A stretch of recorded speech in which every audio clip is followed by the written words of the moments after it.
Assalamualaikum warahmatullahi wabarakatuh. Perkenalkan, nama saya Asida Sibuan dengan NPM 2011240005, Prodi Pendidikan Fisika Universitas Muslim Nusantara Al-Wasliyah, Medan.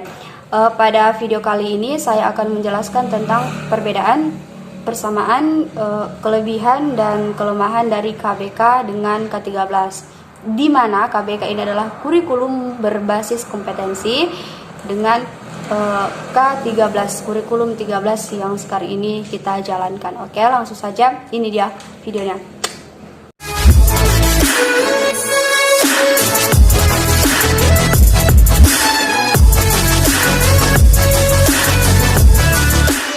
Oke, langsung saja kita pada pembahasan mengenai perbedaan, persamaan, kelebihan dan kelemahan kurikulum berbasis kompetensi atau KBK dengan kurikulum 13 atau K13.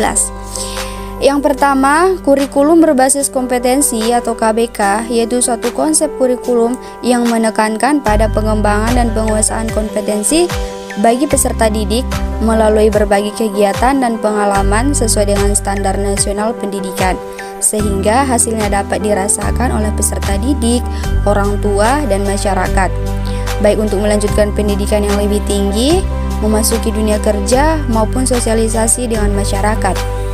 Nah, sedangkan kurikulum 2013 adalah sebuah kurikulum yang dikembangkan untuk meningkatkan dan menyeimbangkan kemampuan antara soft skill dan hard skill yang berupa sikap, keterampilan, dan pengetahuan.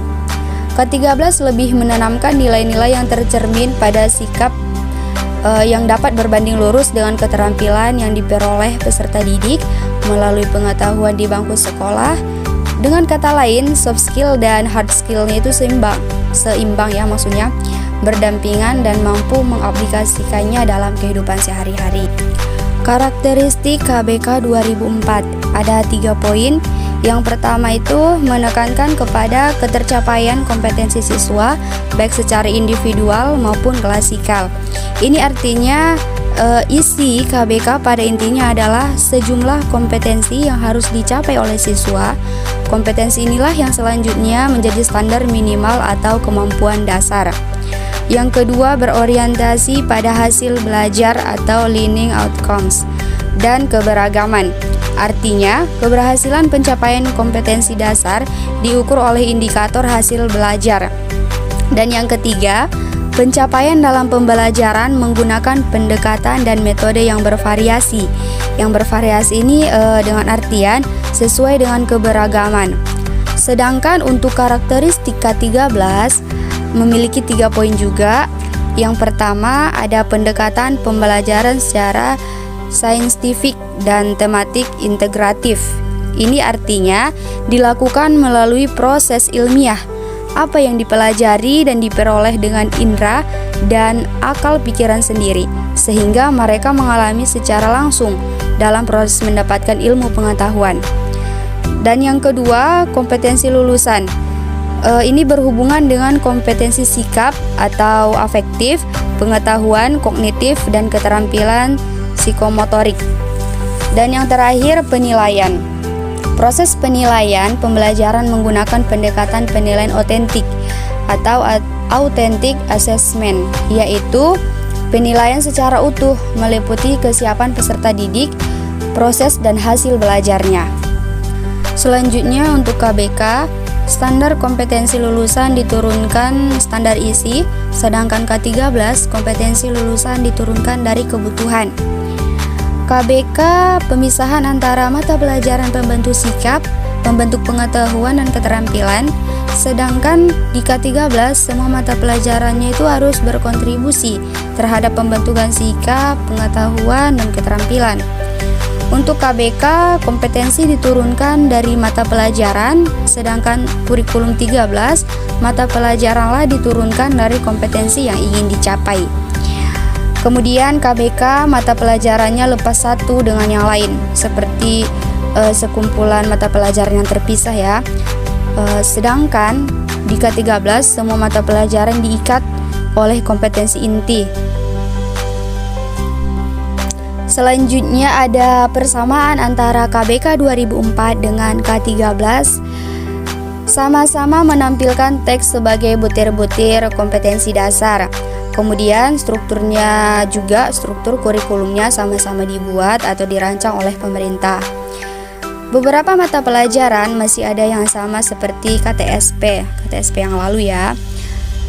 Kemudian terdapat kesamaan esensi kurikulum, misalnya pada pendekatan ilmiah yang pada hakikatnya berpusat pada siswa, di mana siswa yang mencari pengetahuan bukan menerima pengetahuan. Dengan artian bukan dari guru saja monoton semua sumber atau penjelasan atau ilmunya, melainkan siswa juga ikut menjadi aktif, kreatif untuk mencari pengetahuan itu sendiri, mandiri lah. Selanjutnya ada kelebihan dan kelemahan dari KBK. Yang pertama kelebihannya, yaitu mengembangkan kompetensi peserta didik pada setiap aspek mata pelajaran karena bersifat ilmiah, mendasari pengembangan ilmu pengetahuan tertentu, dan yang terakhir mengembangkan pembelajaran yang berorientasi pada siswa. Di samping kelebihan juga ada kelemahannya. Yang pertama, tidak dapat mengembangkan indikator. Yang kedua, urutan standar kompetensi sering mengalami perubahan. Yang ketiga, paradigma pembelajaran masih tertuju pada teacher oriented. Dan yang keempat, kompetensi masih dipandang sebuah entitas yang bersifat tunggal. Kemudian untuk ke-13, kelebihannya yang pertama kreatif dan inovatif. Ini lebih membuat siswa menjadi kreatif, tidak membosankan ya proses pembelajarannya. Kemudian pendidikan budi pekerti dan karakter diintegrasikan ke semua program studi. Jadi akhlaknya juga harus diutamakan dalam di kurikulum ini. Kemudian ada kelemahan. Yang pertama, melihat guru dan siswa memiliki kapasitas yang sama. Yang kedua, tidak adanya keseimbangan antara orientasi proses pembelajaran dan hasil pada K13. Dan yang terakhir, dikesampingkannya mata pelajaran ujian nasional. Yang kita tahu ujian nasional ini adalah sebuah ujian akhir pada pendidikan, contoh di SD, SMP, dan SMA. Oke, alhamdulillah sekian dari penjelasan saya mengenai perbedaan, persamaan, kelebihan dan kelemahan dari KBK dan K13. Terima kasih telah menonton. Assalamualaikum warahmatullahi wabarakatuh.